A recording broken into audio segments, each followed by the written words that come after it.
Bonjour, je suis Francis Jacquet, votre maître enseignant Reiki. Alors aujourd'hui, une autre vidéo de mon bureau, au 385 avenue de Bourbon à Saint-André, juste en face de la pharmacie Zampiro.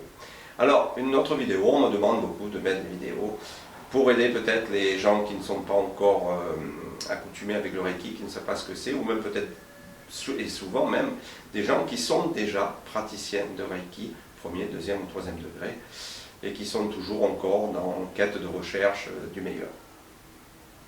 Alors, cette vidéo sur les idéaux de Reiki. Les idéaux de Reiki ne sont pas des commandements, comme certains le pensent, mais tout simplement des phrases qui ont été émises par des gens, des grands maîtres, qui vous disent « pour aujourd'hui, et juste pour aujourd'hui, demeure libre de toute colère ». Des fois, certains me disent « mais c'est difficile de rester libre de toute colère ». Effectivement, puisque nous sommes des êtres uniques, nous avons notre propre façon de penser. Et effectivement, il est très difficile d'évoluer dans un monde qui n'est pas le nôtre. Mais souvenez-vous de la physique quantique qui vous dit « cet objet n'existe que par le fait que je le regarde ». Et le fait que je regarde cet objet me fait exister. C'est de la physique quantique. Donc, ce qui veut bien dire que chacun a son propre monde et qu'il faut admettre, accepter le monde des autres. Donc, demeurer libre de toute colère.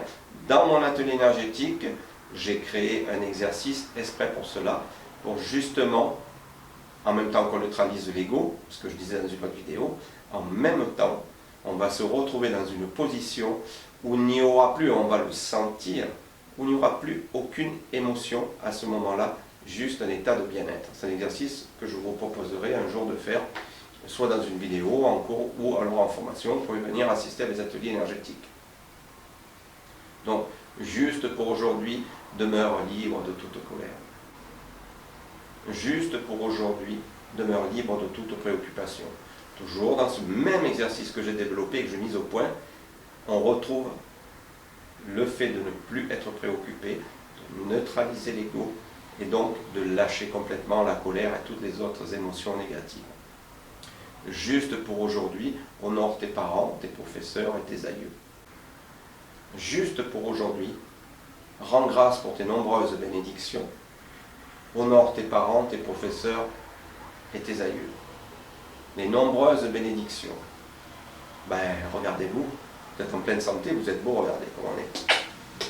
Donc, nos nombreuses bénédictions, ne serait-ce que le fait simplement de respirer et d'être en vie, d'avoir choisi d'être ici, sur ce terrain de jeu qu'est la Terre, et d'essayer de mettre en pratique et de jouer à toutes ces expériences que l'on nous offre, et de faire l'expérience, de devenir l'expérience. C'est fabuleux, c'est de nombreuses bénédictions, c'est parfait, le monde est vraiment parfait. Le monde est parfait, je peux vous l'assurer. Honore tes parents, pas de problème. Tes aïeux, pas de problème. Maintenant, on en arrive au professeur. Lorsque, lors de mes initiations, je demande au futur initié Reiki, à ton avis, pour toi, quels sont tes professeurs dans la vie? Alors là, j'ai un petit peu de tout. Ceux qui nous apprennent le Reiki, ceux qui nous ont appris à l'école, nos parents, etc., etc. Alors oui, c'est tout cela, bien entendu. Mais le voisin qui vient tous les matins déposer quelque chose que je n'aime pas devant ma porte, rien que pour m'embêter, c'est aussi un professeur. Il va m'apprendre peut-être qu'il faut que je réveille mon ego, parce que l'ego sert aussi, contrairement à ce que l'on essaie dans le New Age de nous faire croire, qu'il faut tuer l'ego, ne plus être avec l'ego, le laisser de côté, etc., etc. Surtout pas.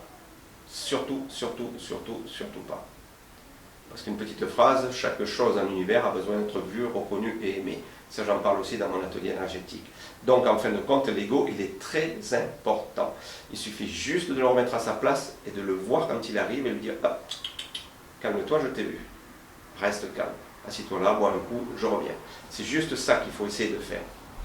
Donc, les professeurs, ça sera peut-être le voisin qui vient déposer quelque chose devant ma porte pour m'embêter tous les matins.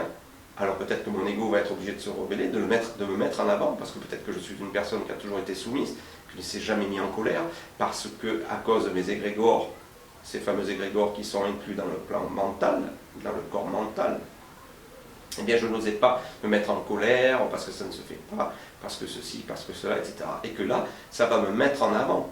Alors ça peut être ça, ça peut m'apprendre la patience, ça peut m'apprendre à communiquer, ça peut m'apprendre plein de choses. Donc chaque personne dans la vie qui me renvoie quelque chose, en fait c'est comme un miroir.